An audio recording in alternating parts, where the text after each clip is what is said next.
আমি সকলের জন্য দিল থেকে দোয়া করে দিই, আল্লাহ তাআলা সকলের পরিশ্রমকে জান্নাতুল ফেরদাউসের মেহমান হিসেবে যেন আল্লাহ কবুল করে। সকলেই মন খুলে পড়েন আমিন। আপনারা যারা এসেছেন ডানে বামে সবাই একবার তাকান, সবাই একবার মাহফিলটা দেখেন। আচ্ছা, এবার আমার দিকে তাকান। আমার অবজারভেশন যা বলছে আজকের এই মাহফিলটা, যত অডিয়েন্স আজকের মাহফিলে এসেছে, যদি আমার কোনো ভুল না হয়, আজকের মাহফিলে 90% বেশি কলিজার টুকরা যুবক ভাইরা আজকের মাহফিলে এসেছে। ইসলামের বিজয় যে সুনিশ্চিত, এটাকে রুখে দেওয়ার সাধ্য যে কারো নাই, আজকে বগুড়া মাহফিল এটাই প্রমাণ করছে যুবক ভাইরা। বগুড়ায় আমার গত মাসে একটা মাহফিল ছিল, অনেক বড় একটা প্রোগ্রামে আমি এসেছিলাম। আল্লাহ তাআলা আমাকে আসার সুযোগ দিয়েছিলেন। আমি বগুড়ার ব্যাপারে একটা কথা বলেছিলাম যে বগুড়া আসলে যদিও জেলা, তবে আমার মনে হয় বগুড়া জেলা নয়, একটা বিভাগ হওয়া দরকার। বগুড়ার মতো উন্নত জেলা আমাদের উত্তরবঙ্গে দ্বিতীয় আর একটা আছে কিনা সন্দেহ আছে যুবক ভাইরা। অসাধারণ জেলা আপনাদের যে মমইন নাকি, হ্যাঁ মমইন দেখলেই পাওয়া যায় বগুড়া একটা ব্র্যান্ড জেলা যুবক ভাইরা, ঠিক না? তো বগুড়ার সুলপুল যারা এসেছো, তোমাদেরকে আগামী দেশে নেতৃত্ব দিতে হবে। তো নেতৃত্ব দেওয়ার জন্য খ্যাত হলে হবে না, বগুড়ার সুলপুলকে স্মার্ট হতে হবে যুবক ভাই। আল্লাহ বগুড়ার সবাইকে আগামী দেশের নেতৃত্ব দেওয়ার তৌফিক দান করুক। পড়েন সবাই আমিন। আমি আসিফ হুজুর আপনাদের কাছে বিনয়ের সঙ্গে আবদার করতে চাই, আসলে ওয়াজ লম্বা হওয়া জরুরি নয়, এটা কি কনস্ট্রাকটিভ হচ্ছে কিনা, গঠনমূলক হচ্ছে কিনা, মানুষ কিছু বুঝতেছে কিনা, এটা হচ্ছে মূল জরুরি বিষয়। আমি ভূমিকার মধ্যে কিছু কথা ঠান্ডা মাথায় বলছি, আশা করছি আপনারা আমার কথাগুলো দিল দিয়ে শ্রবণ করবেন। আগে আমার দুই হাত দেখেন সবাই। একজন যুবক তার দুই হাত এমন করে পেতে দিয়ে বুকে গুলি খেয়ে শহীদ হয়ে জীবন দিয়ে দেশটাকে দ্বিতীয়বার স্বাধীন করেছিল। যুবকটার নাম কি বলেন তো সবাই আপনারা? শহীদ আবু সাঈদ হলো তার নাম। সে তার জীবন দিয়ে প্রমাণ করেছে মুসলমান বাঁচলে বীর পুরুষের মতো বাঁচে, কাপুরুষের মতো নয়। শহীদ আবু সাঈদ আর একটা কথা স্পষ্ট প্রমাণ করেছে, সে তার দুই হাত পেতে দিয়ে পুলিশকে বলছে চালাও গুলি। একটাই মেসেজ, লাউড অ্যান্ড ক্লিয়ার কথা, আমি মুসলমান ঘরের সন্তান, আমার মাথা নত হবে একমাত্র আল্লাহর সামনে, অথবা আমার বুকটা বুলেটের গুলি দিয়ে ঝাঁঝরা হয়ে যাবে, তবুও বাতিলের সামনে আমার মাথা নিচু হবে না। এখান থেকে আমি সবাইকে একটা মেসেজ দিতে চাই, বগুড়ার ছেলেরা, বগুড়ার ভাইরা, অনেকে ইন্ডিয়ার থেকে আমাদেরকে মাঝে মাঝে ভয়েস রেকর্ড পাঠাচ্ছে, আমি নাম বলতে চাই না। ওনারা বলছেন যে চট করে ঢুকে অনেক কিছু করে ফেলবেন। আমি এখানে রাজনৈতিক কোনো বক্তব্য দেওয়ার জন্য আসি নাই, তবে একটা কথা আমি না বললে কিয়ামতের দিন আমাকে হিসাবের কাঠগড়ায়, আল্লাহর কাছে বিচারের কাঠগড়ায় দাঁড়াতে হবে। আমি বলতে চাই, আগামীর বাংলাদেশে কোনো স্বৈরাচারের কোনো প্রকার কোনো প্ল্যান বাস্তবায়ন করতে দেওয়া যাবে না। আমি স্পষ্ট ভাষায় দুইটি দাবি পেশ করতে চাই। এখানে বিএনপির লোক থাকতে পারেন, জামাতের লোক থাকতে পারেন, আওয়ামী লীগের ভাইরাও থাকতে পারেন, নট এ বিগ ডিল। আমরা কোনো দলকে ঘৃণা করি না, আমরা চিন্তা করি কোনো দল ভালো হয়ে গেলে আমরা সবাই ভাই ভাই হয়ে যাব। আমরা প্রতিশোধে বিশ্বাস করি না, আমরা ক্ষমায় বিশ্বাস করি। তবে সব জায়গায় ক্ষমা করলে চলবে না। যারা আমার মায়ের বুক খালি করেছে, যারা হাজার হাজার যুবকের বুকটাকে বুলেট দিয়ে ঝাঁঝরা করেছে, তাদের এই বাংলার মাটিতে শাস্তি না হলে জাতির সঙ্গে বেইমানি হবে বগুড়ার ভাই। আমি দুইটা দাবি দল মত নির্বিশেষে আসিফ হুজুর হিসেবে না, দেশের নাগরিক হিসেবে বলছি। যেহেতু নাগরিক হিসেবে বলছি, তাই আপনি আমাকে ট্যাগ দিতে পারবেন না যে আসিফ হুজুর অমুক হুজুর হয়ে দলের দালালি করেছে। আমি কোন দলের দালাল হয়ে বলছি না, as a citizen of Bangladesh, দেশের নাগরিক হিসেবে দুইটা দাবি বলছি, আশা করছি একমত হবেন। এক নাম্বার, আগামীতে এই দেশে নির্বাচন হবে, তবে সুষ্ঠু নির্বাচন হবে। আমাদের দাবি এক নাম্বার, আমরা অনেক নারীকে ক্ষমতায় দেখেছি, এখানে অনেক দলের লোক আছেন, আমি আবারও বলছি, আমি কোনো দলকে অ্যাটাক করে কথা বলছি না। আমাদের মুসলমানদের কলিজার দাবি, কোরআনের দাবি, ইসলামের দাবি, আগামীতে আমরা ক্ষমতার চেয়ারে কোনো নারীকে দ্বিতীয়বার আর দেখতে চাই না। আপনার সবাই দ্বিমত না একমত? এটা আমি কোনো ওয়াল্লাহি আল্লাহর কসম কোনো দলকে অ্যাড্রেস করে বলি নাই। আমি কোনো নারীকে ক্ষমতায় দেখতে চাই না। নাম্বার ওয়ান দাবি, as a citizen of Bangladesh, দেশের নাগরিক হিসেবে, নট অ্যাজ এ খতিব, not as a Islamic lecturer, কোনো বক্তা হিসেবে বলছি না। এক নাম্বার, নারীকে আমরা ক্ষমতায় দেখতে চাই না। দুই নাম্বার, আমরা এমন একজন পুরুষকে ক্ষমতায় দেখতে চাই বগুড়ার ভাইয়েরা, যেই পুরুষ এই দেশের প্রধানমন্ত্রী হবেন এবং তিনি এতটা কোয়ালিফাইড হবেন, এতটাই স্মার্ট হবেন, তার যোগ্যতা এতটা হাই লেভেলের হবে, আমাদের দেশের প্রধানমন্ত্রী, আমাদের বাংলাদেশের প্রধানমন্ত্রীও হবেন এবং তিনি চাইলে জাতীয় মসজিদ বাইতুল মুকাররমে দাঁড়িয়ে জুমার খুতবা দেওয়ার যোগ্যতাও রাখেন। এমন প্রধানমন্ত্রী আমরা সবাই আগামীতে চাই কি চাই না? তাকবীর লাগবে না, বলে এমন নেতা আমরা চাই কি চাই না? এমন প্রধানমন্ত্রী যদি আমাদের বাংলাদেশে আগামীতে আমরা নির্বাচন করতে পারি, বগুড়ার ভাইয়ারা, আমি কোনো দলের হয়ে বলছি না, যদি জাতীয় মসজিদ বাইতুল মুকাররমের খতিব হয় এই দেশের প্রধানমন্ত্রী, এই দেশ থেকে ধর্ষণ বন্ধ হয়ে যাবে, ঘুষ বন্ধ হয়ে যাবে, চুরি বন্ধ হয়ে যাবে, ডাকাতি বন্ধ হয়ে যাবে, পুরো দেশটাই সোনার বাংলাদেশ হয়ে যাবে। এবার আমার দিকে সবাই তাকান, এই কোরআনের সংবিধান আমরা সবাই চাই কি চাই না? না, এটা চাই বলেছেন অনেকে, বলেন নাই, চাই কি চাই না? এবার আমাকে উত্তর দেন, কোরআনের আইন ছাড়া এই দেশে ইনসাফ কায়েম করা সম্ভব? এটা কিন্তু কোন দলের রাজনীতির কথা না। এই যে স্যার, এরা সবাই উল্লেখযোগ্য ব্যক্তি। কোরআনের সংবিধান বিএনপি বুঝি না, জামাত বুঝি না, আওয়ামী লীগ বুঝি না, হেফাজত বুঝি না, চরমনায় বুঝি না। আমার ধর্ম একটা, আমি মুসলমান ঘরের সন্তান। মুসলমান হিসেবে আমি কোরআন দিয়ে সংবিধান চাই। একটা এক্সাম্পল দিব, এক্সাম্পল শেষ হলে আমি আমার তাফসীরে ফিরে যাব। সাদা, তুমি দাঁড়াও দেখি। না, ধমক দিব না, ধমক দিব না। তোমার নাম কি? হ্যাঁ, সাদিক। ওকে দেখা যায়? কথা বললে ওয়াজ হবে, দেখা যায়? ওর নাম হচ্ছে সাদিক। এই হাসাহাসি করো না, এই ছেলে। সাদিক তোমার নাম।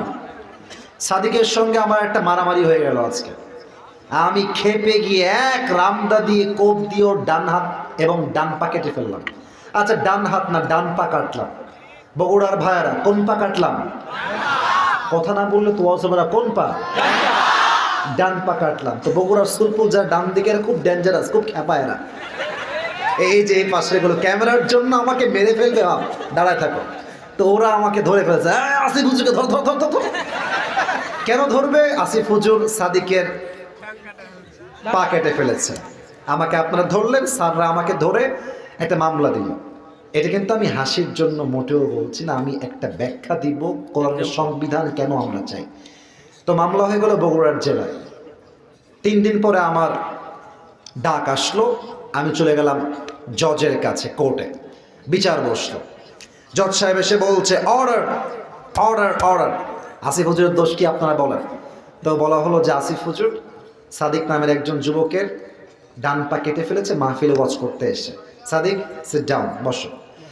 এখন জজ সাহেব বলছেন, না আপনি দেখতে লোকটা সুন্দর কিন্তু মনটা আপনার ভালো না, আপনার নামে বিচার দিলাম। বাংলাদেশের আইন অনুযায়ী আসিফ হুজুরের বিচার হলো 1 লাখ টাকা আর 1 বছরের জেল। সবার থেকে জানতে চাই, 1 বছরের জেলা কয় লাখ টাকা? 1 বছরের জেলা কয় লাখ টাকা? 1 লাখ টাকা। আচ্ছা, কোনো একটা বিচার এটা কি ঠিক হলো কিনা, এর মানদণ্ড ঠিক আছে কিনা, এটা বোঝার জন্য একটা দাড়িপাল্লা নিয়ে আসেন। আচ্ছা, যখন আপনার বগুড়ায় বাজার করেন, আপনাদের হাটে 5 কেজি মরিচ নিয়েছেন, এটা 5 কেজি আছে কিনা বোঝার জন্য দাড়িপাল্লার দরকার আছে না? আপনি দাড়িপাল্লা না হলে বুঝবেন না যে আদৌ এটা 5 কেজি আছে কিনা। তো দাড়িপাল্লা নিয়ে আসেন, বিচারটা সঠিক হলো কিনা বোঝার জন্য সাদিকের ডান পা দেন দাড়িপাল্লার ডান দিকে, আর আসিফ হুজুরের 1 বছরের জেল আর 1 লাখ টাকা বাম পাল্লায় দেন। এই বগুড়ার ভাইরা, টান দেন তো, বুঝে থাকলে উত্তর দেন, আনসার মি লাউডলি, জোরে বলবেন। যতই টানেন ধরে সমান সমান হবে? আচ্ছা, আপনি এক কাজ করেন, আপনি এখানে 5 লাখ টাকা জরিমানা দেন, আর 1 বছরের নয় 5 বছরের জেল দেন, আবার টান দেন, সমান সমান হবে? যদি সমান করতে চান, আল্লাহর এই জমিনে আল্লাহর কোরআন দিয়ে আইন চালু করতে হবে। আগে ঠিক বলবেন, আগে বোঝেন কেমনে। আল্লাহ কোরআন বলছে সংবিধান হবে, কেউ কারো চোখ তুলে ফেললে তুমি তার চোখ তুলে ফেলো, কেউ তার হাত কেটে ফেললে তুমি তার হাত কেটে ফেলো। চোখের বদলে চোখ, নাকের বদলে নাক, কানের বদলে কান, হাতের বদলে হাত, পায়ের বদলে পা, জানের বদলে জান তোমাকে ছিনিয়ে আনতে হবে। এবার কোরআন দিয়ে সংবিধান কায়েম করেন। জজ সাহেবে রায় হবে, যেহেতু আসিফ হুজুর সাদিকের ডান পা কেটে ফেলেছে, তোমরাও আসিফ হুজুরের ডান পা 1 কোপ দিয়ে কেটে ফেলো। এবার সাদিকের ডান পা দাড়িপাল্লার ডান দিকে দেন, আর আসিফ হুজুরের ডান পা কেটে দাড়িপাল্লার বাম দিকে দেন। এবার টান দেন, দেখবেন দুইটা সমান সমান হয়ে গেছে। ওয়ামান হাকামা বিহি আদালা, এই কোরআন দিয়ে যে রাজ কায়েম করবে, সেই আল্লাহর জমিনে ইনসাফ ভিত্তিক রাষ্ট্র কায়েম করতে পারবে। আপনারা সবাই আল্লামা দেলোয়ার হোসেন সাইদি হুজুরের নাম শুনেছেন না? না, এটা আসতে বললে হবে না, শুনেছেন? আমি আসিফ হুজুর একটা কথা আপনাদের সবাইকে বলছি, এখানে অনেকগুলো মিডিয়া আছে। সাইদি সাহেবের কয়েকশো বক্তব্য আমি কয়েকশো বার, কমপক্ষে 10-20 বার হলেও তো শুনেছি কয়েকশো বক্তব্য। কারণ আমাদের কাজই হচ্ছে আলোচনা করা, শিখতে হয়তো নতুন নতুন জিনিস। বিশ্বাস করেন, সাইদি হুজুরের জীবনে তিনি যত ওয়াজ করেছেন, তার মধ্যে যদি আমি টপ লিস্ট করি যে সবচেয়ে ভালো ওয়াজ কোথায় করেছেন, আমি একজন আলোচক হিসেবে বলছি, ওনার সবচেয়ে বেস্ট ওয়াজ তিনি করেছেন এই বগুড়ার মাটিতে। বলবেন হুজুর ভুয়া কথা, আপনি ইউটিউবে সার্চ দিন, আল্লাহু আকবার, কি সুন্দর কথা। উনি একটা কথা বলতেন যে আমরা হক কথা বললে আমাদেরকে গালি দেওয়া হয় মৌলবাদী বলে। তো উনি বলতেন যে মৌলবাদী বলে যতই গালি দাও আমরা মোটেও রাগ করি না, কারণ মৌল আসছে মূল থেকে। মূল মানে হচ্ছে আল্লাহ তাআলা, মূল মানে হচ্ছে হিজ লাস্ট মেসেঞ্জার মুহাম্মদ সাল্লাল্লাহু আলাইহি ওয়াসাল্লাম, মূল মানে কোরআন, মূল মানে হাদিস। যারা আমাদেরকে মৌলবাদী বলে গালি দাও, আমরা হলাম মূলবাদী, তোমরা হলো সব গাছের আগাবাদী। এবার বলেন, গাছের আগায় শক্তি বেশি না গোড়ায় শক্তি বেশি? এটা বগুড়ার সাউন্ডে হয় না, আগায় না গোড়ায়। উনি বলতেন তোমরা থাকো গাছের আগায়, আমরা থাকি গাছের গোড়ায়। বাড়াবাড়ি বেশি কইরো না, না হলে 16 কোটি মানুষ গাছের গোড়ায় একটা ঝাঁকুনি দিবে, মামুর বাড়ি দিল্লি গিয়ে তোমরা পড়বা, দিল্লি গিয়েই তারা পড়েছে। উনি আর একটা কথা বলতেন, থামেন থামেন, স্লোগান দিবেন না, থামেন, লেট মি টক। উনি আর একটা কথা বলতেন, গাড়ির চাকা অলওয়েজ উপরের দিকে থাকে না, গাড়ির চাকা ঘোরে বলেই তো গাড়ি চলে। আজকে তোমার ক্ষমতার চাকা উপরে আছে বলে যারা আলেমদেরকে ধরছো, গুম করছো, জুলুম করছো, হত্যা করছো, মনে রেখো সময় আসবে এমন তোমরা ইন্দুরের গর্ত বানাবার জন্য কোথাও। তার প্রমাণ সালমান এফ রহমান দরবেশ বাবা। হাসতেছেন, বুঝলে বুঝপাতা, না বুঝলে মিয়া আপনার পুরো জীবনের ইনকাম রাখবেন একদিকে, আর সালমান এফ রহমানের জাস্ট 1 মিনিটে তার ব্যাংকে যে টাকা আসে রাখবেন একদিকে, তারটা 1000 গুণ বেশি হবে। এত টাকার মালিক। আপনি ইউটিউবে সার্চ করেন আজকে, লিখে দেখবেন আদালতে উঠছে অসহায়ের মতো। এত টাকার মালিক, একটা আইনজীবী তার পক্ষে লড়বে নাই, নাই। এটাই প্রমাণ, জালিমের পতন যখন আল্লাহ নিশ্চিত করে যায়, জালিম তখন ইন্দুরের গর্ত মারা পালাবার জন্য বগুড়ার ভাইরা। অতএব শিক্ষা গ্রহণ করেন, আগামীতে যেই দলই ক্ষমতায় আসুক আমাদের কোনো সমস্যা নাই। আল্লাহর আইনের বিরুদ্ধে একটা আইন পাশ করলে বগুড়ার ছেলে তাকে দিল্লি ভাগতে বাধ্য করবে যুবক ভাইরা। আল্লাহ আগামীর সংসদকে কোরআন দিয়ে সাজাবার তৌফিক দান করুন, আমিন। আমার এই ভূমিকার কথা কি আপনারা রাগটা করছেন নাকি? আপনাদের বাসায় বউ আছে, বিবাহিত কারা কারা একটু হাত তোলেন তো, বিবাহিত কারা? আচ্ছা আচ্ছা, বিবাহিত ভাইরা মাশাআল্লাহ, হাত নামান। যাদের বউ নাই, খুব কষ্টে আছো শীতকালে, সিঙ্গেল নাই, বা একটু হাত তোলো।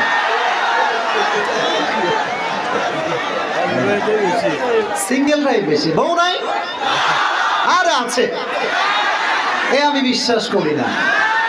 মিথ্যা না সত্যি? সত্যি সত্যি সত্যি। আরে যুবক রে, যার বউ নাই, কিছু নাই জীবনে যুবক বারা, কিছুই না। আমি প্রত্যেকটা আব্বার পায়ে হাত রেখে বলতে চাই, আব্বা জানেরা, শীতকালে যুবকদের শীত দূর হবে কম্বল দিয়ে নয়, ল্যাব দিয়ে নয়, একমাত্র চরিত্রবান বউ দিয়ে যুবকদের শীত দূর হবে। আব্বা বোঝে না রে, বোঝে না। আল্লাহ আব্বা জানদেরকে বোঝার তৌফিক দান করে, পড়েন সবাই আমিন। আসলে বাবারা বুঝলেও কিছু তথাকথিত মডার্ন মেয়ে আছে, ওরা জাস্ট বিয়ের সময়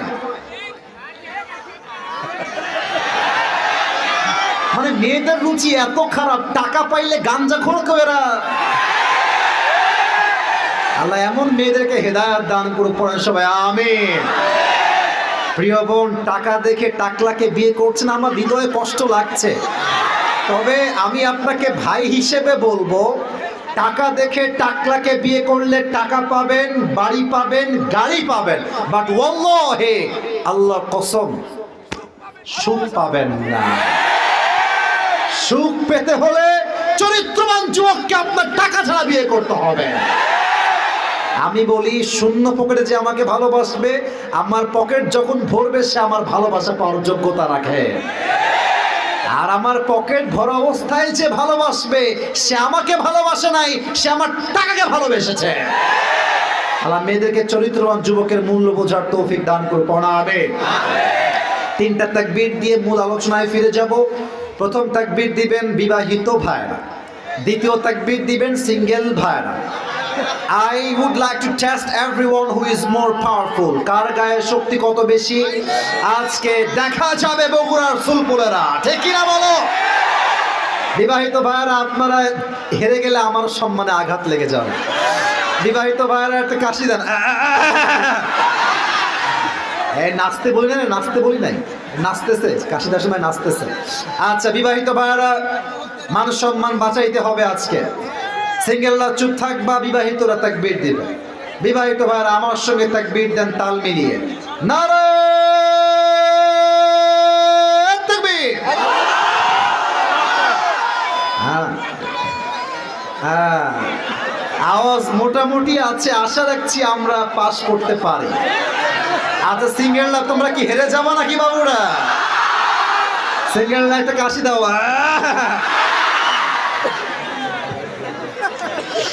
আচ্ছা আপনারাই নাম্বার দিবেন, আমি কিছু বলবো না ভাই, আমি স্যালেন্ডার করলাম আজকে, ভয় লাগছে খুবই, অবস্থা খুবই খারাপ মনে হচ্ছে। বিবাহিত ভাইরা চুপ থাকেন, সিঙ্গেলরা তাকবীর দাও, আমার স্যাররা ডানে বামে আছে, তারাই নাম্বার দিবে। সিঙ্গেল ভাইরা নারে তাকবীর। বিবাহিত ভাইরা মাফ করে দিবে। হলো না, হলো না, মানে আমরা জিততে গিয়ে আবার হেরে গেলাম। যাই হোক, जो हो गया, ये गुज़श्ता ज़माना था, ये कभी वापस नहीं आएगा। যা হয়ে গেছে হয়ে গেছে। এবার সবাই মিলে তাকবীর দিবেন এমন জোরে যে আমি আসিফ হুজুর স্টেজ ভেঙে নিচে পড়ে যাব। সবাই কাশি দেন। নারে তাকবীর। আল কোরআনের আলো, আল হাদিসের আলো, কোরআন হাদিস যেখানে, আলেম ওলামা যেখানে, বগুড়াবাসী যেখানে, আল্লাহ যেন কবুল করে। পড়েন সবাই আমিন। আর একটা কথা হুমকি দিচ্ছি, এটা অ্যানাউন্সমেন্ট না, হুমকি দিচ্ছি, যদি কেউ ওয়াজের মাঝে উঠে যায় লুঙ্গিটা টান দিয়ে ধরে বসায় দিই, তবে লুঙ্গি যেন আবার খুলে না যায়, ঝামেলা হয়ে যাবে। আর হাসি না ভাইরা আমার, ওয়াজ কিন্তু লম্বা সময় হবে না, ওয়াজ হবে কনস্ট্রাকটিভ কথা। কেউ যদি উঠে যায় বুঝতে হবে শয়তান তার উপরে বিজয়ী হয়ে গিয়েছে। আর আমার বিশ্বাস রাত 12টা তো বহুত দূর কি বাত है, যদি ফজর পর্যন্ত ওয়াজ হয়, বগুড়ার সন্তানরা ফজর পর্যন্ত ওয়াজ শুনে জামাতে নামাজটা আদায় করে বাসায় ঘুমিয়ে যাবে। বগুড়ার সন্তানেরা কোরআন প্রেমিক সন্তান, বগুড়ার মাটির ইসলামের ঘাঁটি বগুড়ার ভাইয়েরা। নারে তাকবীর। শুরু করছি আল্লাহর নামে।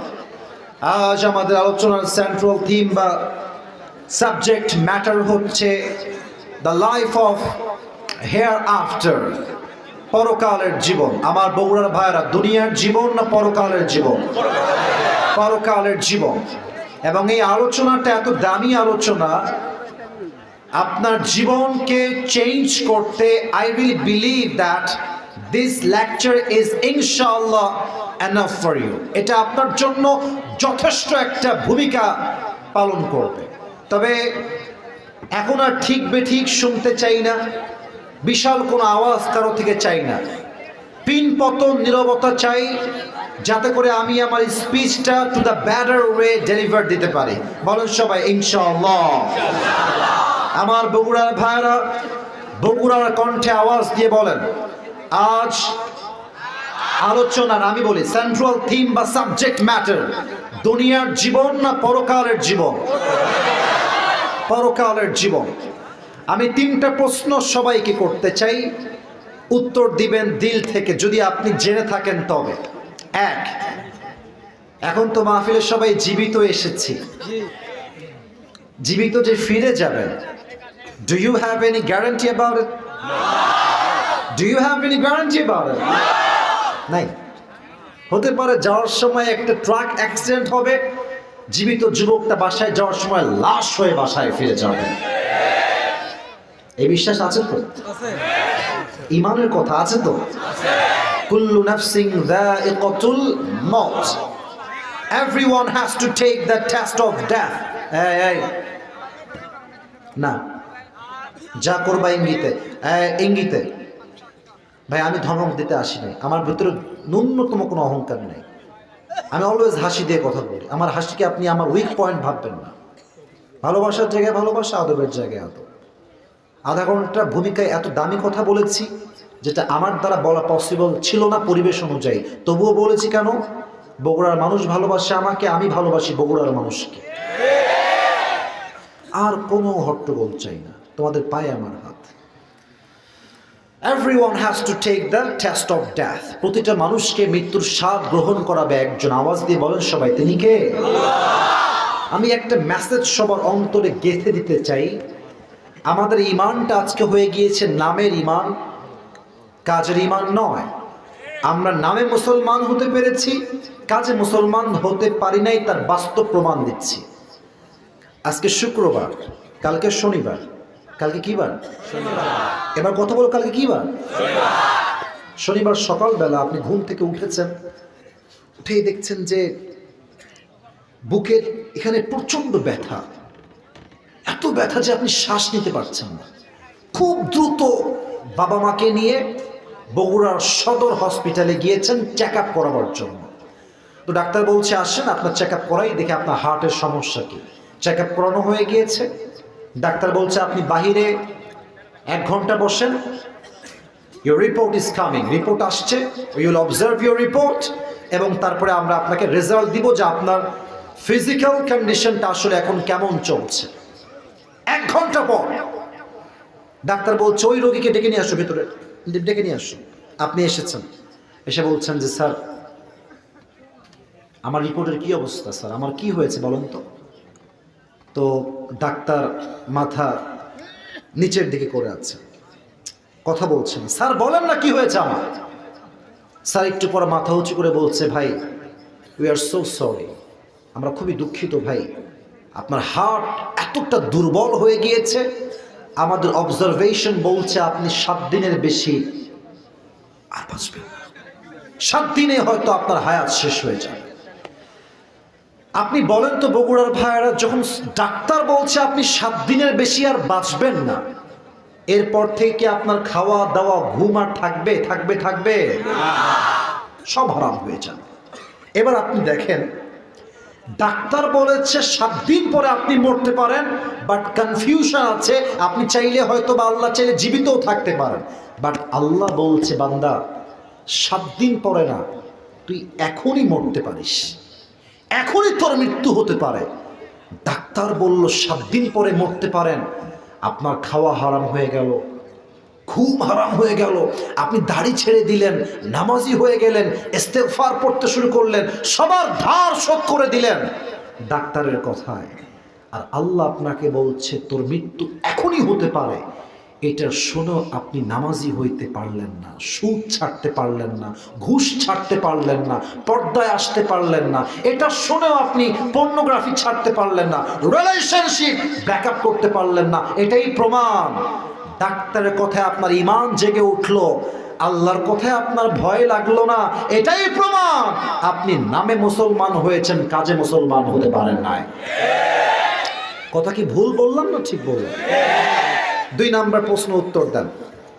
বগুড়ার ভাইয়েরা উত্তর দিবেন, দিল খুলে জবান খুলে আলোচনার গভীরে যাওয়ার চেষ্টা করছি, পরিবেশ দিবেন। বলেন তো আমাকে, দুনিয়ার জীবনটা বেশি উত্তম না আখিরাতের জীবন বেশি উত্তম? মাশাআল্লাহ, ভেরি অ্যাক্টিভ। আখিরাতের জীবন উত্তম, এটা আমার কথা নয়, এটা কোরআনেই আছে। 30 নাম্বার পারা, সূরাতুদ দুহা, 4 নাম্বার আয়াত, ওয়ালাল আখিরাতু খায়রুল লাকা মিনাল উলা, the life of hereafter is much more better than this worldly life. আল্লাহ তাআলা বলছেন দুনিয়ার জীবনটা উত্তম জীবন নয়, বরং আখিরাতের জীবনকে আমি আল্লাহ তাআলা দুনিয়ার জীবনের চাইতে 1000 গুণ বেশি উত্তম বানিয়ে দিয়েছি। সুবহানাল্লাহ। এবার সবাই আমাকে দেখেন এক নজর, আমাকে দেখেছেন আমি জানি, বাট এখন একবার দেখেন। একটা প্রশ্ন করব সবাইকে, আমার দাড়ি, আমার চেহারা, আমার হাইট, আজকে আমাকে সরাসরি দেখে আপনারা জাস্ট একবার উত্তর দিবেন, আমি কোনো হট্টগোল চাই না, একবার বললেই এনাফ। আমাকে দেখে আপনাদের আনুমানিক কত বছর আমার বয়স হবে বলে মনে হচ্ছে? 28, 25। আচ্ছা, 28-25 উত্তরটা প্রায় এক্স্যাক্টলি কাছাকাছি চলে আসছে। এখানে এমন কোনো মুরব্বী কি আছেন যেই মুরব্বীর বয়স 50+? এক পাওয়া গেছে। 50-এর বেশি বয়স কার কার আছে একটু হাত তুলবেন? 50-এর বেশি, মাশাআল্লাহ, হাত নামান, হাত নামান। ওকে ওকে, ডান ডান, উত্তর পেয়ে গেছি। বগুড়ার ভাইয়ের আমাকে উত্তর দেন, দুনিয়ার জীবনটা কি বেশি লম্বা না আখিরাতের জীবন বেশি লম্বা? দুনিয়ার জীবনটা কি বেশি লম্বা না কিয়ামত বেশি লম্বা? কিয়ামত বেশি লম্বা। কত লম্বা? একটা আয়াত দিয়ে দলিল দিব, দেন আমি সেকেন্ড চ্যাপ্টারে যাব। 30 নাম্বার পারা, 4 নাম্বার পৃষ্ঠা, সূরাতুন নাজিআতের একদম সর্বশেষ আয়াত। খুব খেয়াল করবেন বগুড়ার ভাইরা, আল্লাহ রাব্বুল আলামিন বলছেন, কান্নাহুম ইয়াওমা ইয়ারাউনাহা লাম ইয়ালবাসু ইল্লা আশিয়াতান আও দুহাহা। এই 50 বছরের মুরব্বী আব্বাজান, 80 বছরের মুরব্বী আব্বাজান, 30 বছর একজন তাগড়া যুবক, অথবা 100 বছর একজন বয়োবৃদ্ধ মানুষ যেই দিন মারা যাবে, কবরের জীবনটাকে সে ফেস করবে যে এটা হচ্ছে কবরের জীবন, এটা হচ্ছে পরকালের জীবন। এটা এতটা লম্বা সময় হবে, 80 বছরের মুরব্বী আল্লাহকে বলবে, আল্লাহ আজকে পরকালের জীবনটা আমার কাছে এত লম্বা মনে হচ্ছে, আমি এটা ফিল করছি যে দুনিয়ার 100 বছরের জীবনটা It was just like on morning or on evening. দুনিয়ার ৮০ বছরের হায়াতটা পরকালের কাছে আমার মনে হচ্ছে একটা সকাল কিংবা একটা সন্ধ্যার মতো। আল্লাহু আকবার। আপনি কি আমার কথা বুঝেছেন? কথা কি আমার বোঝা যায়? যায় যায় যায় ৮০ বছরের জীবন পরকালে যাওয়ার পরে একটা সকাল মনে হয়, একটা সন্ধ্যার মতো মনে হবে। Could you imagine how much long time it is? কতটা লম্বা সময় হলে ৮০ বছরের জীবনটা একটা সকাল মনে হয়। Could you imagine that? একবার ভাবেন না যে পরকালের জীবনটা কত লম্বা হতে পারে বগুড়ার ভাইরা। এবার আসুন সবাই দুই চোখ 5 সেকেন্ডের জন্য বন্ধ করবেন। কেন বন্ধ করবেন? লেট মি ক্লিয়ার, আমি ব্যাখ্যা দিচ্ছি। আমি আমার পুরো ওয়াজের একটা ভূমিকা দিচ্ছি। ফার্স্ট অফ অল আমি কথা বলবো পরকালের জীবনটা আসলে শুরু হবে কেমন, স্টার্টিংটা কেমন, এটা বিগিনিংটা কেমন হবে।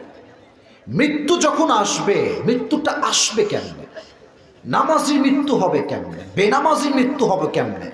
আজীবন শুনেছি কবরের জীবন, কবরের ওয়াজ দিয়ে পুরো পৃথিবী সয়লা, বাট কখনো কি ভেবে দেখেছি কবরের প্রথম রাতটা কেমন হতে পারে আমার জন্য?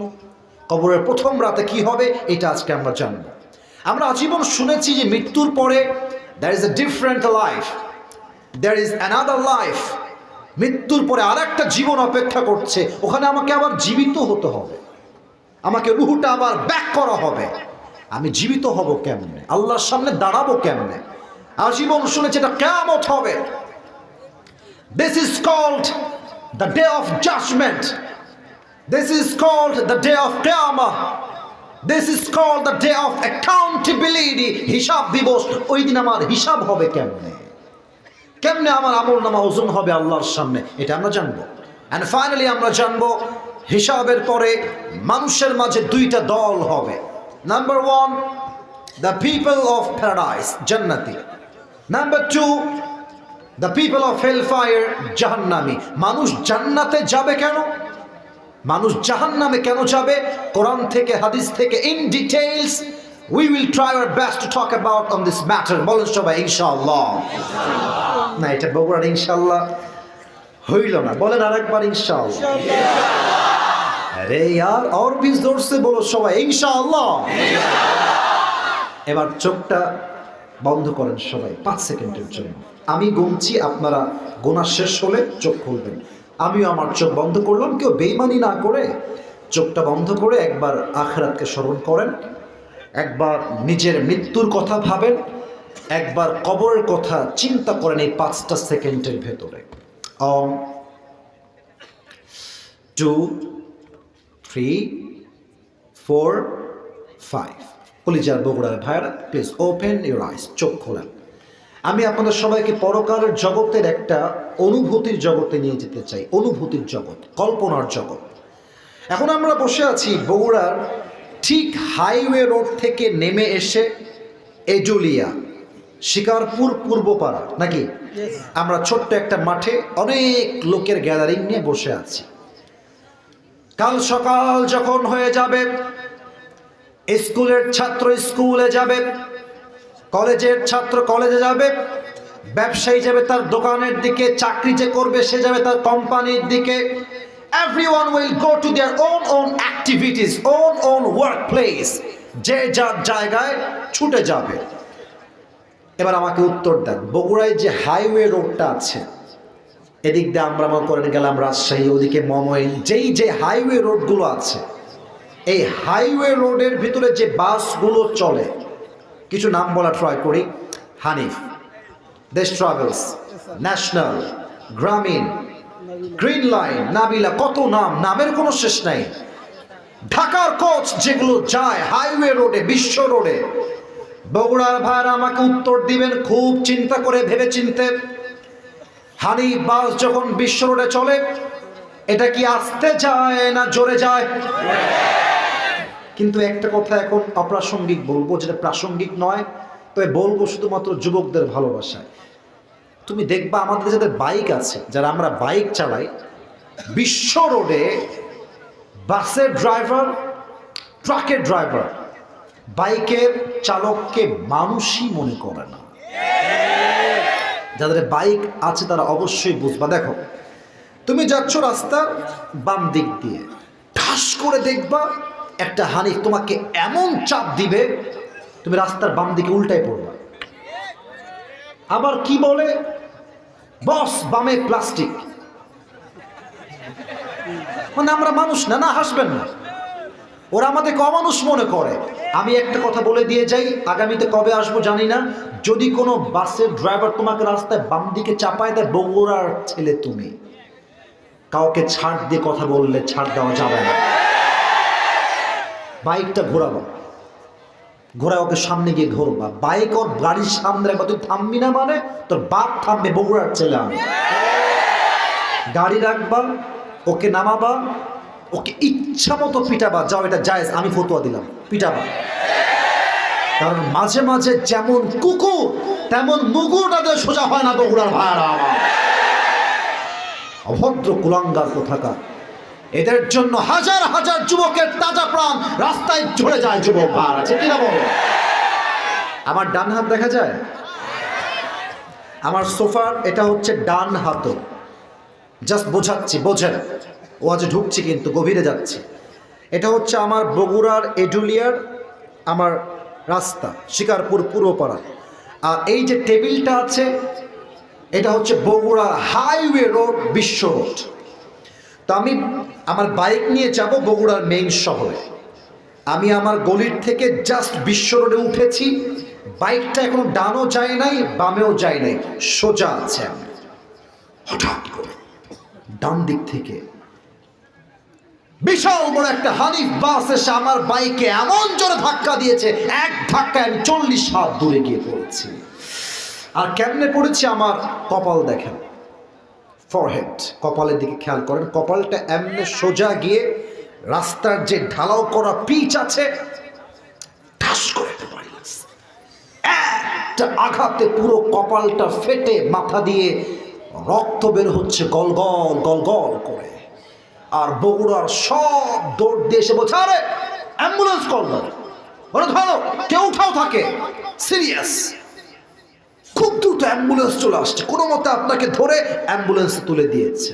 24 ঘন্টা পর আপনার সেন্স আসছে, চোখ খুলেছেন, and you can see anything clearly, you can see anything clearly. মানে কেমন যেন ঝাপসা, আবছা, দেখা যায় না, কিন্তু বুঝতে পারছেন যে রুমে আছেন, রুমের বালিশটা সাদা, ছাদ সাদা, দেওয়াল সাদা, ফ্যানটাও সাদা। ভাবছেন কিরে কোথায় ছিলাম, আসলাম কোথায়? একটু পর চোখটা স্পষ্ট হয়েছে, and now you can see everything clearly, সব দেখা যায়। দেখছেন পায়ের বরাবর বিশাল লম্বা একটা গ্লাস ফিটিং করা দরজা, আর দরজার গায়ে লেখা আছে এই রুমটার নাম হলো ICU। শেষ মুহূর্ত জীবনের, এই তো পরকালে আপনি চলে আসছেন। তখন মুরব্বীরা কি ভাববে জানেন? ইস রে, সারা জীবন সুদের ব্যবসা করলাম, সারাটা জীবন সুদ খেলাম, সারা জীবন ঘুষ খেলাম। প্রত্যেকটা মেয়ে সেদিন আইসিইউর বেডে বসে ভাববে, ইস রে, আমি আমার যৌবন বয়সে পর্দা কেন করলাম না, আফসোস করবে। এবার আমার ডান হাত এই দিকে দেখেন, এদিকে আপনার রুমের যেই জানালা আছে, দেখবেন একজন যুবক আকাশ থেকে নেমে আসছে। বগুড়ার ভাইরা জমিন থেকে না আকাশ থেকে? বলেন তো, আকাশ থেকে যে নামে সে কি মানুষ হয় না ফেরেশতা হয়? ইসমুহু মালাকুল মউত। দাঁড়িয়ে যাবে। এখানে এসে আমাদের মাঝে দুইটা গ্রুপ হবে, এক নামাজি, দুই বেনামাজি। এখানে অনেকে আছেন, রাগ করবেন না, আমি যদি ওয়াচ করা বাদ দিয়ে স্টেজ থেকে নেমে গিয়ে পকেট চেক করি, আমি 10 জনের পকেট চেক করব, অনেকের পকেট থেকে হতে পারে বিড়ির প্যাকেট বের হবে। ইভেন এখানে অনেক যুবক এসেছে মাহফিল শোনার জন্য, আমি তোমাকে ক্রিটিসাইজ করছি না। অনেক যুবক এশারের নামাজটাও পড়ে নাই, বাসায় গিয়ে ঘুমিয়ে যাবে, ফজরটাও সে পড়বে না। আসতে ঠিক বললেন কেন? জোরে বলে আমার কথা ঠিক আছে কিনা বলে। মিজানুর রহমান আজহারী হুজুর নাম তো শুনেছেন সবাই। মাশাআল্লাহ, আল্লাহ হুজুরকে নেক হায়াত দান করুন।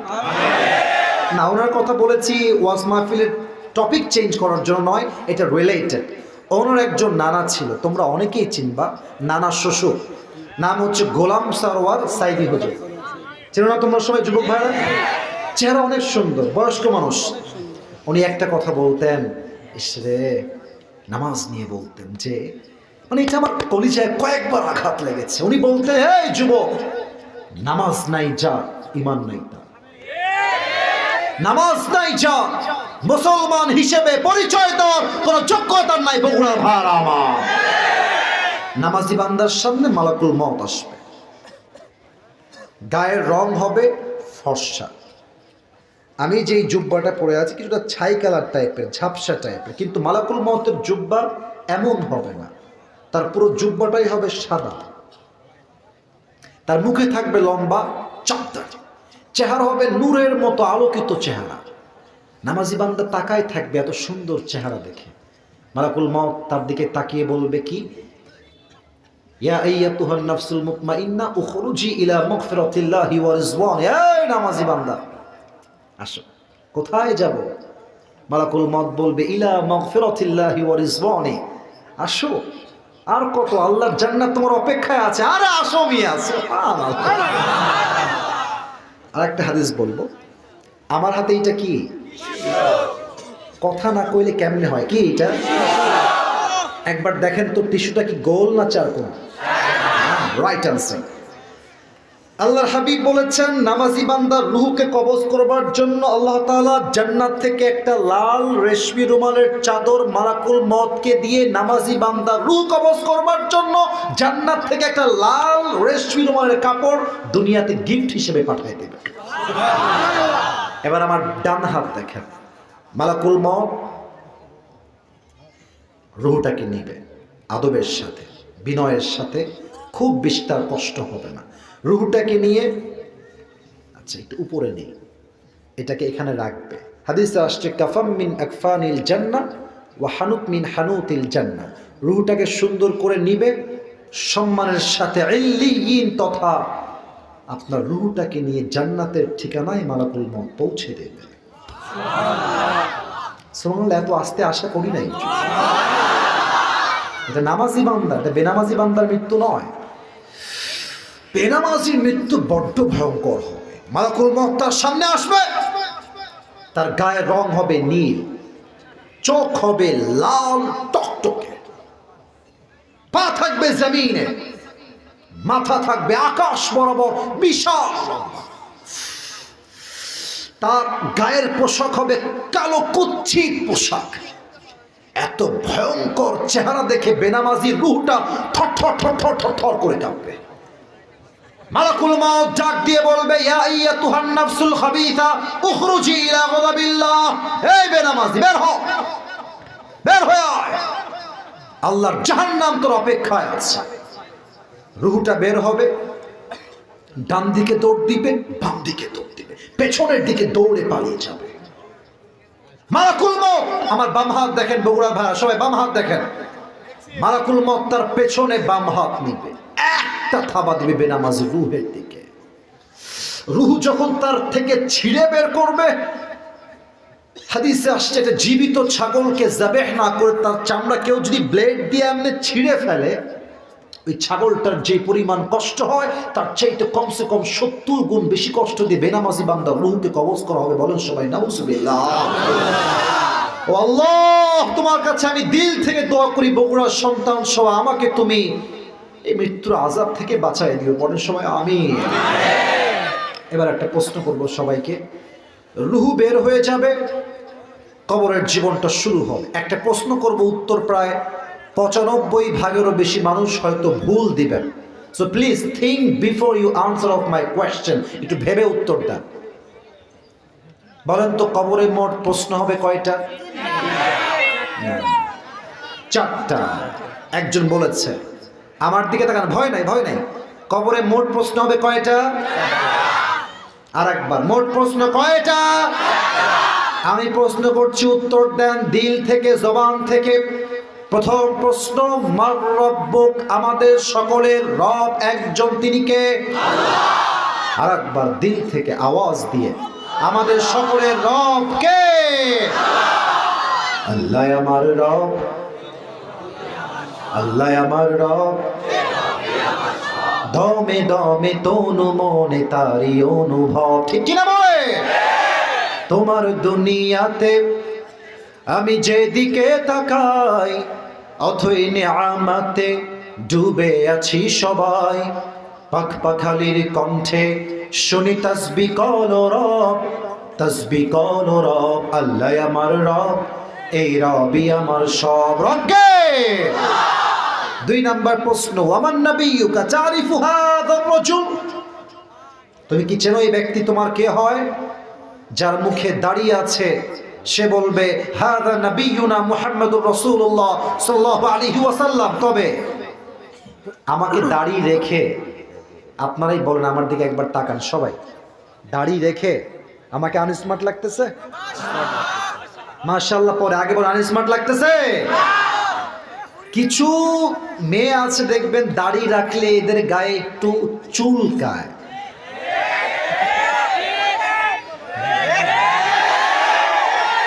দাড়িওয়ালা পছন্দ করতে চায় না। আমি বলি, যেই মেয়ে আমাকে দাড়ির জন্য পছন্দ করতে চায় না, সোজা কথা, সে আমার বউ হওয়ার কোনো যোগ্যতাই রাখে না। এবার বলেন তো, আমার নবীর মুখে লম্বা লম্বা চাপ দাড়ি ছিল কি ছিল না? আমার নবীর মতো সুন্দর হ্যান্ডসাম দ্বিতীয় আর কেউ কি হতে পারে? চাঁদের চেয়ে সুন্দর তুমি, নবী আমার কামলিওয়ালা। দো জাহানের বাদশাহ তুমি, প্যারা নবী সাল্লাল্লাহু আলা। দো জাহানের বাদশাহ তুমি, প্যারা নবী সাল্লাল্লাহু আলা। চাঁদের চেয়ে সুন্দর তুমি, নবী আমার কামলিওয়ালা। ঠিক কি না বলে? তিন নাম্বার উত্তর, বগুড়ার ভাইরা অহংকার নিয়ে বলবেন, আমাদের ধর্মের নাম কি? মাশাআল্লাহ। আর একবার শুনতে চাই, ধর্মের নাম কি? ইসলাম আমাদের ধর্ম। আমরা শান্তি চাই বিধায় ভারতকে আমরা ছাড় দিয়ে কথা বলি। না হয় ভারতের কুলাঙ্গার সাংবাদিকদেরকে সাইজ করবার জন্য বগুড়ার সন্তানরাই যথেষ্ট হয়ে যাবে। বাংলাদেশ আর থাকবে না, না থাকবে না, বাংলাদেশ থাকবে না। চট্টগ্রাম নিয়ে নিবে, ফেনী নিয়ে নিবে। তো এই বেটাকে বলবো, বেটা সাংবাদিকগিরি বাদ দিয়ে আয় বাংলাদেশে, খেলা হবে তোর সঙ্গে আমাদের। আর একে দেখলে আমার সাংবাদিক মনে হয় কম, এরে মনে হয় যে এই বেটা গুলিস্তানে জাইঙ্গা বিক্রি করলে বেশি মানাবে বগুড়ার ভাই। বেটা আমাদের ডক্টর ইউনূস সাহেব ভদ্র দেখে আমাদেরকে ভদ্র ভাবতে আইসো না। আমরা ভালোর ভালো, খারাপের খারাপ। পানির স্রোত যতই স্থির থাকুক না কেন, একবার যখন পানির উত্তাল ঢেউ শুরু হয়ে যায়, পাহাড়কেও পানি ভেঙে চুরে চূর্ণ বিচূর্ণ করে দেয়। ভারত যদি ভাবে বাংলাদেশ সংখ্যায় কম, আমি বলবো কথা ঠিক, সংখ্যায় কম, তবে একটা বিষয় তোমার মাঝে আমার মাঝে পার্থক্য আছে। তোমার হিন্দুস্তানের সৈনিকদের হৃদয়ে ঈমান নাই, আমাদের সৈনিকদের হৃদয়ে আল্লাহর প্রতি ঈমান আছে। আর আমি বগুড়ার ছেলে হয়ে বলতে চাই একটা কথা, প্রত্যেকটা যুবকদের হৃদয়ের কথা, একজন ইমানদার যুবক 1000 কাফেরকে মোকাবেলা করতে প্রস্তুত থাকবে ইনশাআল্লাহ। অতএব ভারতদেরকে বলবো, বাড়াবাড়ি বেশি কইরো না, না হয় তোমার 7 সিস্টার্সকে আমরা উড়াই দিতে বাধ্য হব যুবক ভাই। অনেকে বলেন যে ভারতকে ছোট চোখে দেখা যাবে না, ভারতের শক্তি বেশি, সংখ্যায় বেশি। সংখ্যা দিয়ে মুসলমান কখনো ভয় পায় না। মুসলমান তার বিজয় আনবে তার বুকের তাজা রক্ত দিয়ে, তার ঈমান দিয়ে। বগুড়ার ভাই আছে কিনা বলে? তিনটা প্রশ্ন শেষ। ফেরেশতা বলবে, আরে একটাও আটকায় না, ব্যাপার সেবার কি? হেই ম্যান, এতগুলো উত্তর দিলা কেমনে? ওমা ইলমুক, তোমার জ্ঞানের উৎস কোথায়? আমরা বলবো, জ্ঞানের উৎস, জ্ঞানের উৎস কোথায়? আল্লাহ বলবে, এই ফেরেশতা থামো, আর প্রশ্ন না, থামো। যাও আমার বান্দার কবরটাকে জান্নাতের বাগান বানায় দাও, আমার বান্দার কবরটাকে 70 গজ লম্বা করে দাও। বড় সবাই সুবহানাল্লাহ। এবার সবাই 2 হাত তোলেন, দাঁড়িয়ে থাকা বসে থাকা ভাইরা সবাই 2 হাত তোলেন। আমি সবার সাথে ফ্রেন্ডশিপ করে কথা বলতে চাই। আমি ওয়াজ শুরু করেছি ঠিক 11টার সময়, হাত উপরে রাখেন, এমনি রাখেন। এখন বাজে 12টা 2, আমার ওয়াজ হয়ে গিয়েছে 1 ঘন্টা 2 মিনিট। কমিটি আমার সাক্ষী, আমার ফর্মে লেখা আছে আমি 1 ঘন্টার বেশি ওয়াজ করি না। এটা আমার রুল, এটা আমার নিয়ম। তবে সব জায়গায় নিয়ম দিয়ে নয়, মাঝে মাঝে ভালোবাসা দিয়ে নিয়মটা ভাঙতেও হয়। আমি আর কিছু কথা বলতে চাই, তবে সবার থেকে একটা ওয়াদা চাই। বগুড়ার সুলপুর সকলে বলেন আমাকে দিল থেকে হুজুর, আর भी जोर से বলো হুজুর। আমরা বগুড়ার সুলপুর আপনার ওয়াদা দিলাম, দোয়া জোরে কোন দোয়া না করে আমরা কেউ বাসায় ফিরে আমাকে দেখবেন যাব না, আবার যাব না। বলেন সবাই ইনশাআল্লাহ।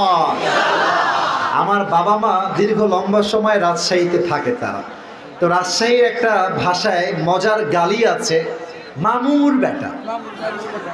তো কোনো মামুর বেটা যদি এখন উঠে যায়, জানি 12টা বেজে গেছে, যেহেতু ওয়াদা করেছেন, যদি কোনো মামুর বেটা উঠে যায়, আল্লাহর হাবিব বলেছেন লা ঈমান আলা লিমান লা আমান আলা, যার ওয়াদা ঠিক নাই তার ঈমানের ঠিক নাই। So the decision is yours, সিদ্ধান্ত আপনার। আমাকে আর 10টা মিনিট সময় দেওয়া যাবে না ইনশাআল্লাহ। আমি জাস্ট 3টা বিষয় বলবো পরকালকে নিয়ে। পরকালটাকে আল্লাহ তাআলা মোট 3 ভাগে ভাগ করেছেন, 1, 2, 3। বগুড়ার সন্তানেরা, পরকালের জীবনটা কয় ভাগ? 1। পরকালের জীবনে যে বিশ্বাস করবে, সেটা মনে প্রাণে বিশ্বাস করবে আমার রূহটা কবজ হয়ে গেল মানে আমার জীবনটা শেষ নয়। কবরে যাওয়ার পরে আমাকে নতুন করে জীবন দিবে একজন। আওয়াজ দিয়ে বলেন সবাই, তিনি কে? So number 1 is, if you believe in life of hereafter, then you must have to believe in on the day of resurrection. যে পরকালে বিশ্বাস রাখে সে পুনরুত্থান দিবসে বিশ্বাস রাখে, অর্থাৎ মরে গেলাম মানে এই জীবনটা শেষ নয়, আমাকে আবার জীবিত করবে একজন, তিনি কে? Number 1. Number 2, if you believe in life of hereafter, then you must have to believe in on the day of accountability. যে পরকালে বিশ্বাস রাখে সেটা মনে প্রাণে বিশ্বাস করে আমার আমল চাই ছোট হোক কিংবা বড় হোক, প্রত্যেকটা আমলের পাই টু পাই, জাররা জাররা হিসাব নিবে একজন, তিনি কে? আমার তো মনে হয় যে এখান থেকে নিয়ে এই পুরো এই পর্যন্ত যারা আমরা, ভুল হলে ভুল বলে দিবেন, সমস্যা নেই। আমি আগে বলি আমার ব্যক্তিগত চিন্তা এটা, এখানে যারা আমরা এসেছি মনে হয় আমরা 100তে 100 ভাগ সবাই মধ্যবিত্ত পরিবারের সন্তান। আমি একটা কথা আমার ওয়াজে বলেছিলাম যে তোমরা যারা আমাকে চেনো তারা হয়তো বা শুনেছ, মধ্যবিত্ত পরিবারের সন্তান মানেই বলেছিলাম একটা ব্র্যান্ড। যুবক ভাই, আসলে আমরা ব্র্যান্ড। কেন ব্র্যান্ড? সাইকেল দিবেন চলবে, বাইক দিবেন চলবে, কার দিবেন চলবে, বলবেন যে কিছুই দেওয়া হবে না, হেঁটে হেঁটে আসতে হবে, তাও আমার চলবে। ভাত দিবেন, ডাউল দিবেন চলবে, ভাত দিবেন, ভর্তা দিবেন চলবে, ভাত দিবেন, গোস্ত দিবেন চলবে, ভাত দিবেন, কিছুই দিবেন না, 1 গ্লাস পানি দিবেন, একটা মরিচ দিবেন, পান্তা ভাত হলেও আমার চলবে, আমি মধ্যবিত্ত পরিবারের সন্তান। আমাকে সুন্দরী বউ দিবেন, ফর্সা চলবে, শ্যামবর্ণের দিবেন তাও চলবে, আমি মধ্যবিত্ত পরিবারের সন্তান, ঠিক কিনা বলে? অতএব আমি একটা কথা সবাইকে বলি, আমরা বড়লোক ঘরের ব্রয়লার মুরগি মতো খাওয়া দাওয়া করে বড় হওয়া ছেলে নয়, আমরা মধ্যবিত্ত পরিবারের সন্তান। আমরা চাইলে আরামও করতে পারি, আমরা কঠোর পরিশ্রম করতে পারি। বগুড়ার ভাড়া একটা এক্সাম্পল দিব বলে এত কথা বললাম। আপনারা যেহেতু মধ্যবিত্ত পরিবারের ছেলে, আমিও মধ্যবিত্ত পরিবারের ছেলে, আপনাদের টিনের বাসা আছে? কার টিনের বাসা? টিনের বাসা, টিনের বাসা, আমার টিনের বাসা আছে। আচ্ছা, অনেকে টিনের বাসা আছে, হাত নামা। আচ্ছা একটা কথা বলেন তো, ছাদের বাসা যাদের আছে তারাও বুঝবেন, না বুঝার মতো কিছুই বলছি না। মনে করেন এটা হচ্ছে আমার বাসার টিন। এটা কি? জোরে করেন, এটার নাম কি? যাদের টিনের বাসা আছে খেয়াল করবেন, সকাল যখন 7টা বাজে 8টা বাজে সূর্য যখন উঠে যায় কড়া রোদ, দেখবেন টিনের কিছু ফুটা থাকে, ফুটা দিয়ে ছোট্ট ছোট্ট আলোর কিরণ বের হয় সূর্যের আলোতে। আর খেয়াল করবেন ওই দাগের ভেতরে কিছু ধূলিকণা থাকে থাকে থাকে থাকে থাকে।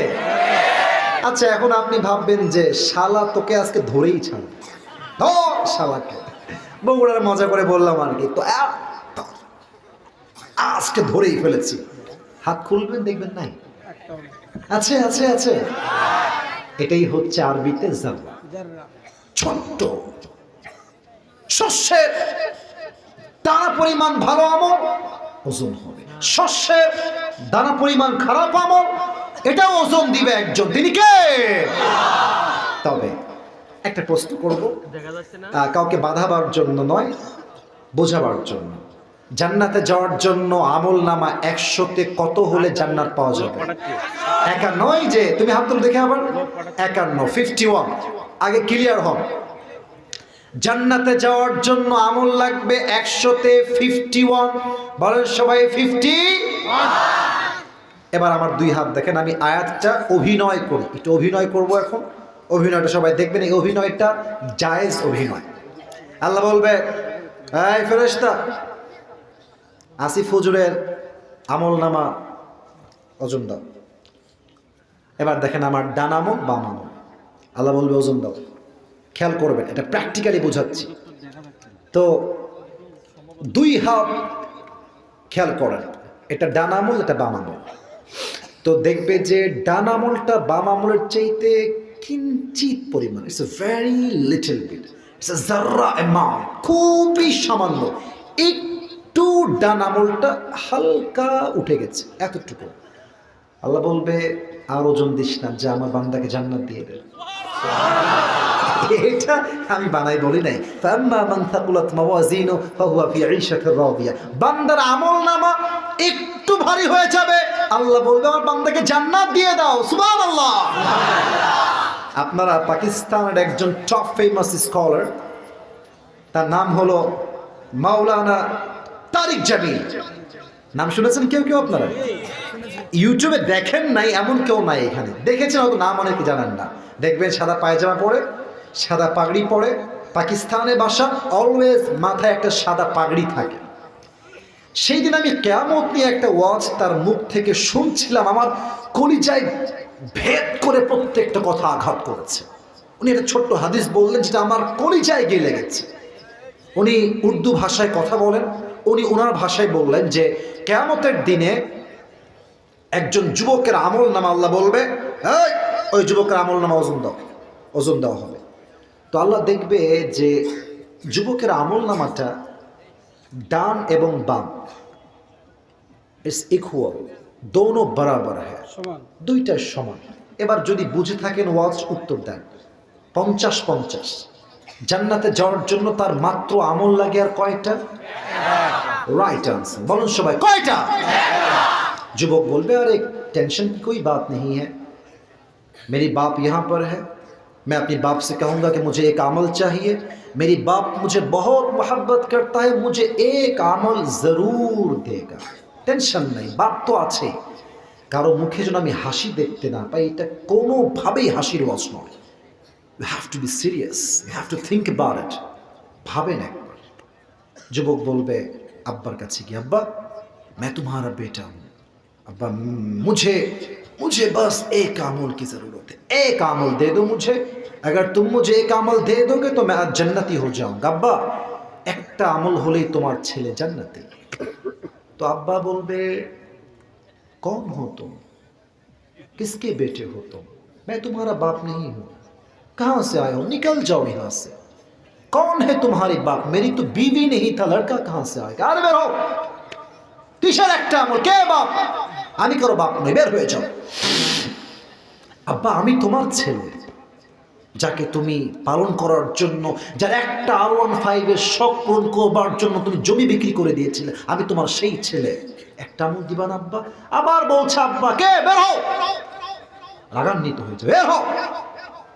যুবক চলে আসবে মায়ের কাছে, আম্মা मेरे बाप ने मुझे आज पहचानने से इनकार कर दिया, बाप চেনে নাই, মা তুমি অন্তত আমাকে না কইরো না মা, একটা আমল হলে তোমার ছেলে জান্নাতি হয়ে যাবে। মা বলবে कौन है तुम्हारी माँ, कहाँ से आए हो, मेरा तो हस्बैंड ही नहीं था, मेरा बेटा कहाँ से आएगा, निकल जाओ यहाँ से, बेर हो। কে বাবা কে মা, বের হও। বউ, ছেলে, বাবা, মা, ভাই, ইয়াউমা ইয়াফিরুল মারউ মিন আখি ওয়া উম্মিহি ওয়া আবিহি, কেউ কাউকে চেনে না। তো তারিক জামিল এই হাদিসটা বলতে গিয়ে উনি একটু অভিনয় করে একটা জিনিস বুঝিয়েছেন, যেটা আমার দ্বারা বোঝানো পসিবল না, বাট পয়েন্ট আউট করতে পারি, ইঙ্গিত করে বলতে পারি। যুবকটা সেই দিন হেলান দিয়ে বসবে এবং তার এই ডান হাঁটু এই পর্যন্ত নিয়ে আসবে, বাম হাঁটু এই পর্যন্ত নিয়ে আসবে। দেখেন পিচ্চিরা মাঝে মাঝে এভাবে কান্না করে, তো দুই হাঁটু বুক বরাবর দিবে আর মাথাটা হাঁটুর ভিতরে ঢুকিয়ে দিয়ে দুই হাত এমনে দিয়ে চুপচাপ করে ফুপিয়ে ফুপিয়ে কান্না করবে। কেউ চিনল না আমাকে একটা আমলের জন্য, একটা আমলের জন্য কেউ চিনল না। হঠাৎ করে একজন যুবক আসবে তার কাছে, আরে ভাই इतनी परेशान क्यों हो, क्यों रो रहे हो, तुम्हें क्या चाहिए, मुझे बताओ, मैं तुम्हारी मदद कर भी सकता हूँ। भाई কি লাগবে বলো আমাকে, আমি তোমাকে হেল্প করতে চাই।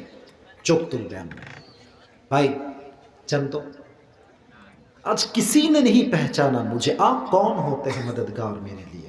আরে ভাই বাপ চিনছে না, মা চিনছে না, বের হন তো আপনি, আপনি কোথাকার কে অপরিচিত মানুষ।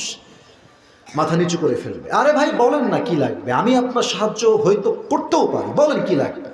চোখ তুলবে, শেষে গিয়ে বলবে ভাই মুঝে बस एक আমল की जरूरत है, একটা আমল লাগবে আমার, क्या आप मुझे एक আমল दे सकते हैं, দিবেন একটা আমল। বলছে শুধু একটা আমল, আর কিছু না তো ভাই। यस मुझे बस एक আমল की जरूरत है। ওকে ভাই, যেহেতু আপনার একটা আমল লাগবে, আমি আপনার ভাই, আজকে আমি আপনাকে একটা আমল দান করে দিলাম। না এত আস্তে সুবহানাল্লাহ পড়লে হবে না। তো ওর রিয়াকশনটা কেমন হবে জানেন, হা করে তাকায় দেখবে, आप सच कह रहे हैं, क्या आप मुझे सच में एक আমল देने वाले हैं, আপনি কি সত্যি দিবেন ভাই। আরে ভাই নিবেন কিনা তাই কম, আরে দেন দেন। একটা আমল নিয়ে সোজা আল্লাহর কাছে দৌড় দিবে, আল্লাহকে ডাক দিয়ে বলবে আল্লাহ তাকায় দেখো, मुझे एक আমল मिल गया है, अब मुझे जन्नत में जाने से कोई भी रोक नहीं सकता, मुझे अभी के अभी जन्नत में दाखिल करा दो, আমার জান্নাত দাও, আমি একটা আমল পেয়ে গেছি। আল্লাহ বলবে এই আমল तुझे किसने दे दिया, কে দিল রে বান্দা, তোর বাপ তো দেয় নাই, মা তো দেয় নাই, ভাই তো দেয় না, কে দিল। বলবে হ্যাঁ আখি, ये जो मेरी भाई है इसने मुझे एक আমল दिया है। अल्लाह बोलबे कि रे दिमाग ठीक है तेरा, doesn't make any sense, माथा ठीक ठाक আছে তো, बाप देनी, माँ देनी, बहू देनी, সন্তান দেয়নি, तू कौन होता है एक আমল देने वाला, তুই কেন একটা আমল দিলি।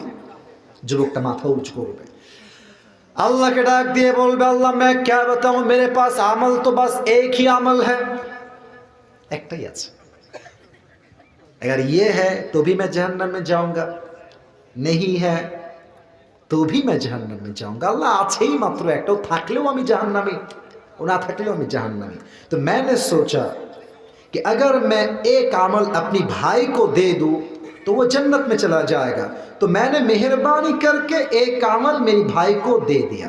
আল্লাহ দয়া করে মায়া করে একটাই যেহেতু আমল আছে আমার, থাকলেও জাহান্নামী না থাকলেও জাহান্নামী, দয়া করে মায়া করে একটা আমল আমি আমার ভাইকেই দান করে দিয়েছি। আল্লাহ বলবে ও अच्छा ये बात है, ये बात है, तुम मुझसे भी बड़ा मेहरबान होना चाहते हो। नहीं, अना रहमान, अना रहीम, I am the most merciful, I am the most gracious, I am the most kindful Lord, मुझसे बड़ा मेहरबान और कोई नहीं हो सकता। आज तुम्हें एक अमल मिल गया है, 51 हो गया है, जाओ तुम जन्नत में, लेकिन तुम अकेले जन्नत में मत जाना, जिसने तुझे एक अमल दिया है तू भी जन्नत में जा, उसे भी साथ लेकर दोनों जन्नत में चले जा। আল্লাহ বলবে এই বান্দা তোর 51 হয়ে গেছে না, যা তবে একা যাস না, তোকে যে বান্দা আজকে বিপদের সময় একটা আমল দিয়ে দান করে মায়া করতে পারে, আমি কি তার চাইতে বেশি দয়াময় নই? আমি হাজার গুণ তার চাইতে বেশি দয়াময়। তুইও জান্নাতে যা, তোর ভাইকে নিয়ে দুইজন একসঙ্গে জান্নাতে যা। জান্নাতে যাওয়ার জন্য 100 আমলে লাগবে 51। আর এই হিসাব দিবসে মেয়েদেরকে বলবো, মায়েরা, my lecture is going to over. ওয়াজ শেষ হচ্ছে। আমরা একটা প্রবাদ বাক্য সবাই জানি, শেষ ভালো যার সব ভালো তার।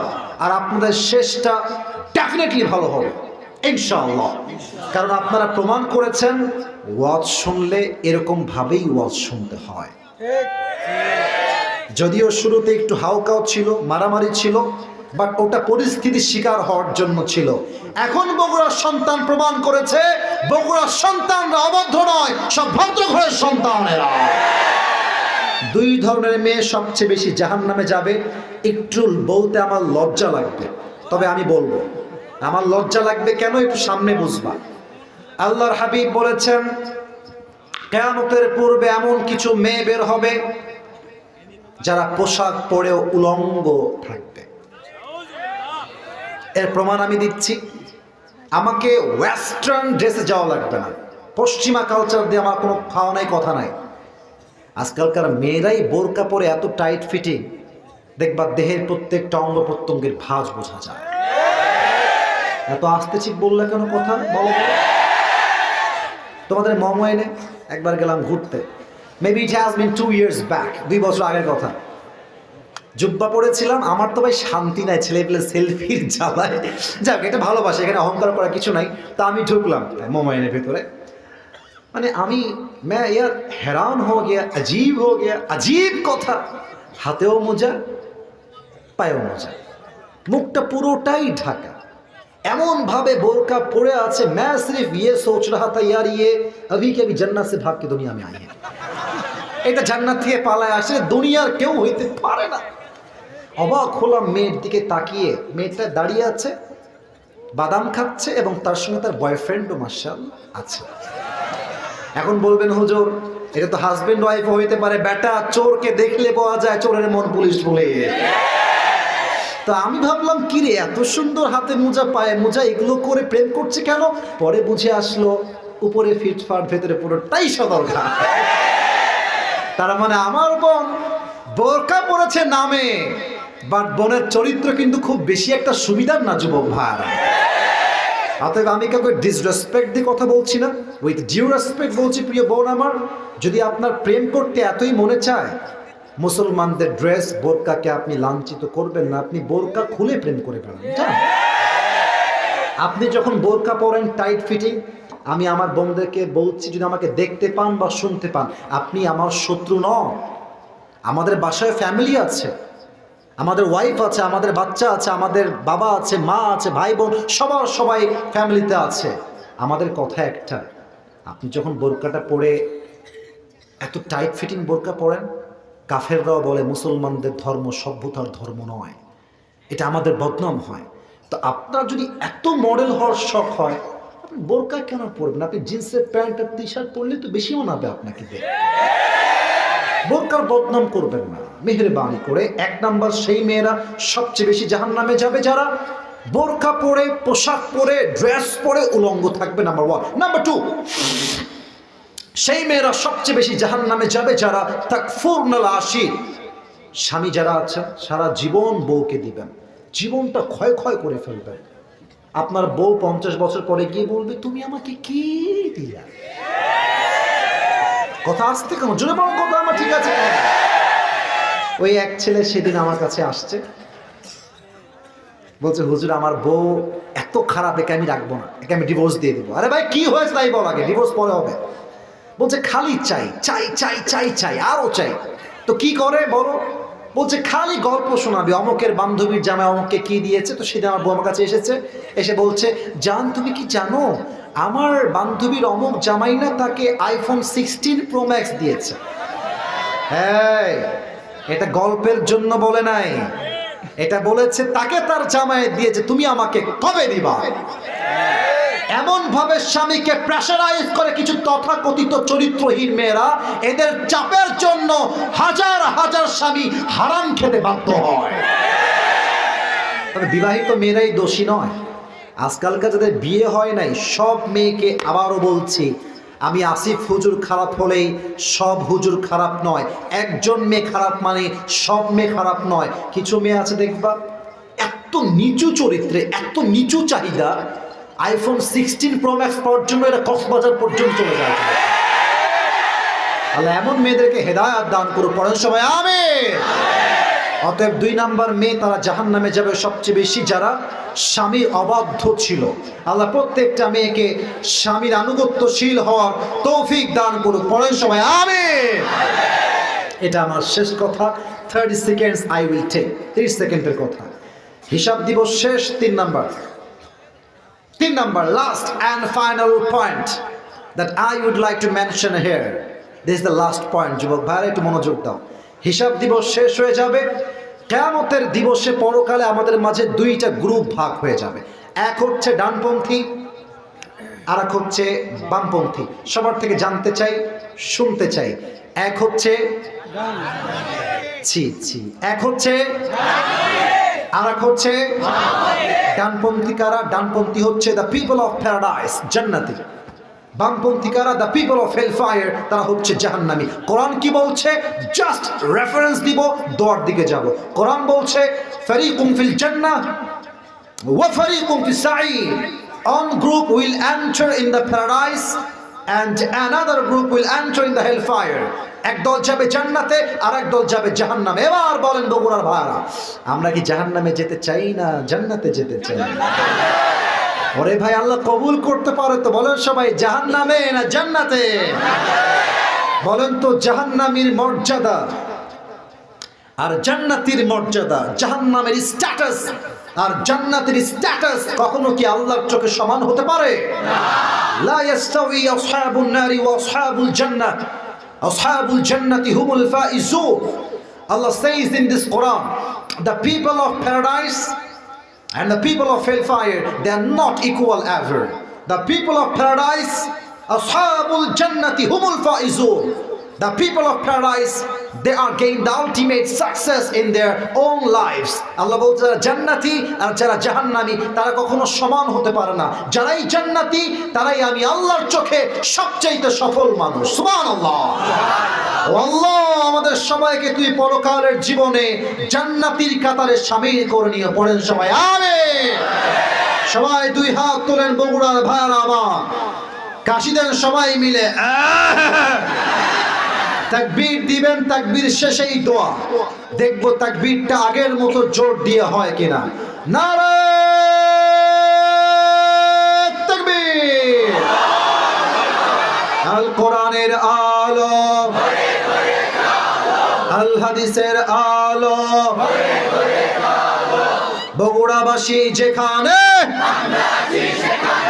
সবাই হাত নামিয়ে লেটা মেরে বসে আছেন। আমি জানি লেটারটা চেঞ্জ করে আত্তাহিয়াতুর সুরতে বসবেন, এটা আমার বিনয়ের সাথে অনুরোধ, দোয়ার আদবের জন্য।